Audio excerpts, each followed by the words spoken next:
Well, hello people. Welcome to my channel where I talk about self-development, relationships, and my stories and my experiences, and hopefully those can inspire you and can help you somehow on your journey towards becoming a better person or a healthier person. Let's light a candle first.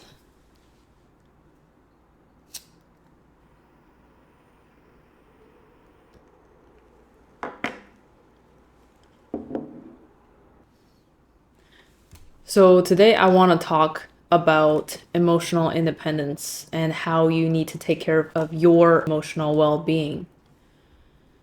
Because we're human beings and we're social creatures, we need to or we do interact with other human beings. And oftentimes there's going to be conflicts when you interact with other people. When you do encounter a conflict, how you resolve that conflict afterwards with yourself is something that should take a healthy approach. And what I mean by that is there are some people that will harbor bad emotions towards a bad happening, and there are people who can just let things go. So today we're going to talk about why certain mindset does not work, the essence of victim mentality, and how this kind of unhealthy mindset hurts you and what you should do instead. What is known as the victim mentality is that the person constantly or for the majority of time feels that, hey, other people are treating me bad and I have no control over it. It could be a very subconscious level thing.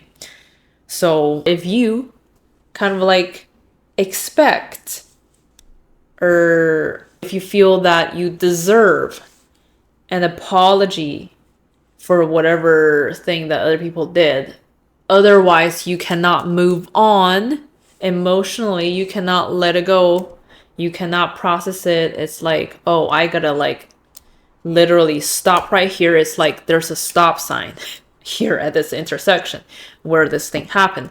If you harbor a bad emotion to people and you don't let it go, well, that's going to bring you resentment.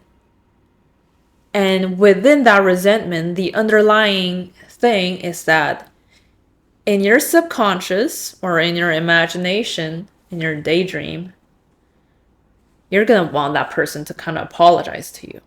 You're going to daydream or fantasize, hey, this person will come up to me or call me or whatever, text me and say, hey, I'm so sorry about yesterday. I hope you can forgive me. I totally made a mistake and I did not, take good care of your feelings. I hope you can forgive me. Great. You'll feel much better immediately right then. However, you gotta know that sometimes, especially with things that are much bigger, like bigger traumas, you can't and you won't get an apology from the person. And even if they did, it's not gonna heal you.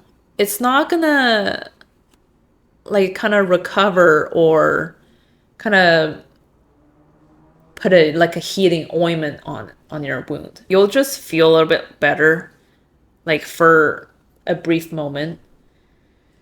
But in the long run, if you don't process that trauma, if you don't process that bad feeling, say sadness, anger, resentment, hatred, whatever, you're hurting yourself because you can't let it go. And I've encountered situations with people where they ask me, oh, hey, yeah, when you need to apologize for your behavior towards me yesterday, or we are not able to have a relationship. And for me, it's like, it's no big deal for me to apologize. That's no problem. But I think the bigger problem for you is if you take things very personally and you don't let it go, then that's going to be a problem. Why? Because we have our ego. We have our self-defense. And that is towards, defending ourselves, protecting ourselves from future happenings like this. So kind of like naturally, we are inclined to protect ourselves through kind of harboring that negative emotion in the hopes that, hey, by doing so, I can, in the future reject people like this person or not interact with people like this person anymore. So, we'll be safe, right? You can think that way.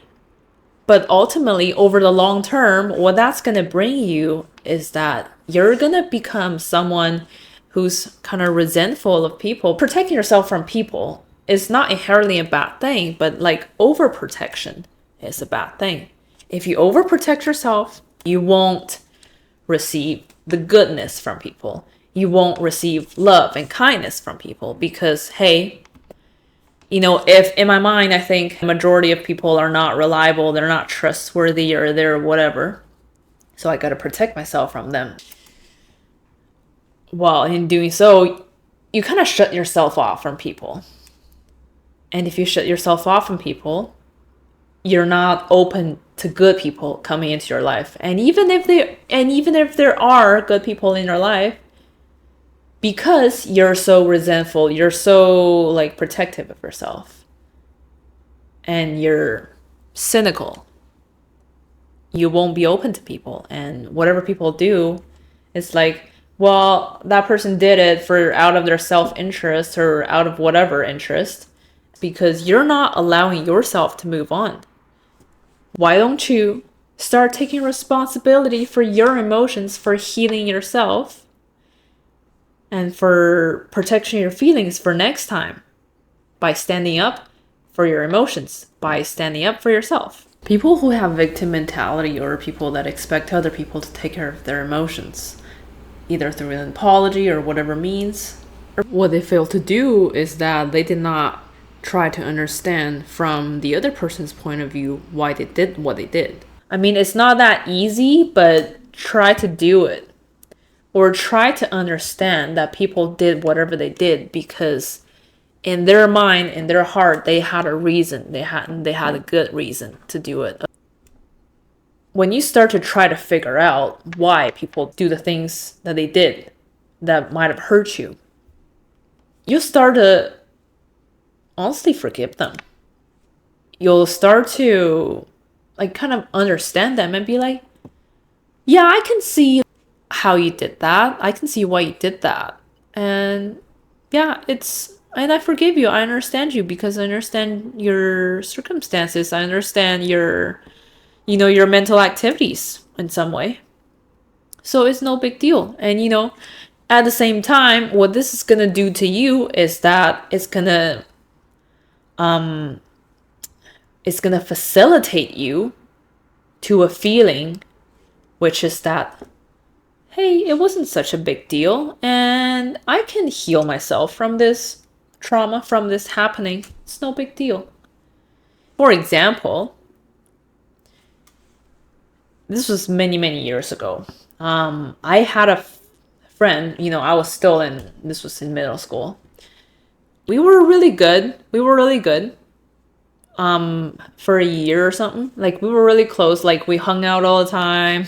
Like, we do all sorts of stuff together.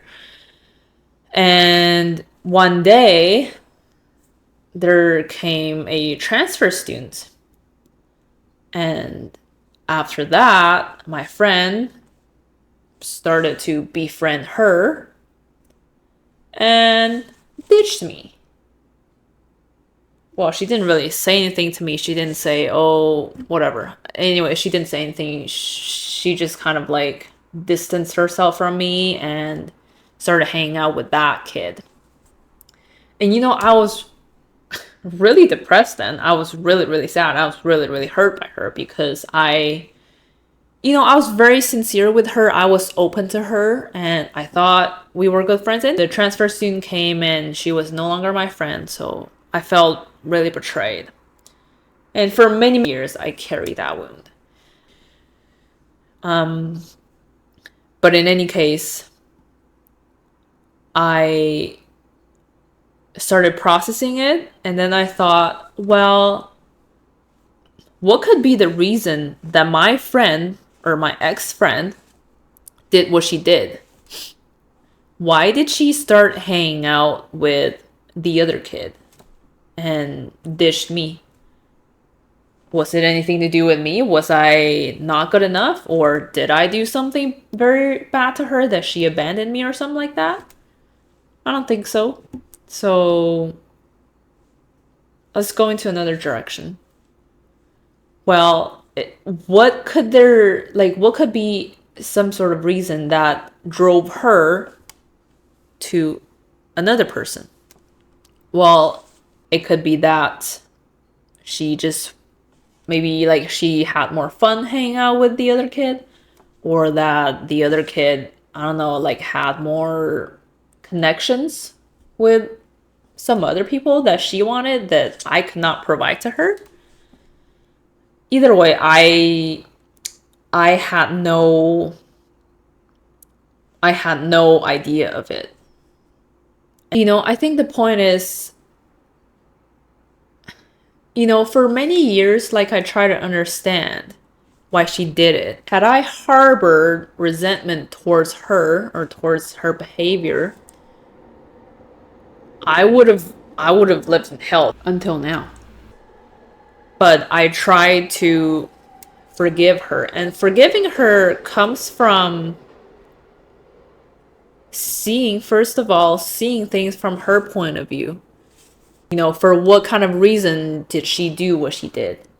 And what kind of drove her to do that?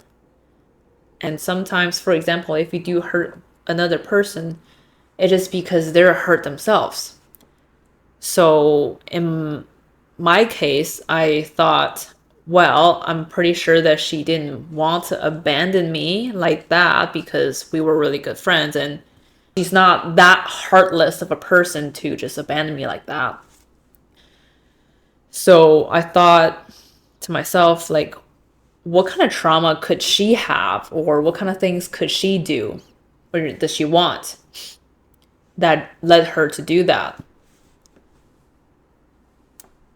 And there could be reasons such as she does not trust in people and she doesn't believe in deep friendships. So she just kind of ditched me, many years after. I talked to her at one point and she told me that, I befriended her because I wanted some sort of like connection with her. I want a kind of lifestyle that she had, so I befriended her because essentially she's the cool kid, basically. And I wasn't cool enough for her. So with my example, I want to tell you that you have to try to understand why people do the things they did, so that you can try to resolve that energetic conflict within you by trying to understand how everything happened. If you can't let something go, it's because your ego is trying to protect you, either by ruminating on it so that you can come up with a solution to avoid this from happening again in the future, or you're trying to curse that person to death for having hurt you, although this is in fact inefficient. But in any case, this step of trying to lean into the other person's point of view is important, because when the trauma doesn't get, if it doesn't get healed, or if it doesn't get processed, it's going to stay there forever. A lot of times people who kind of demand an apology, or people who have kind of victim mentality, they feel that it's like they're stuck. It's like they're stuck emotionally. They feel that they can't take care of themselves emotionally. They gotta wait for other people to take care of themselves.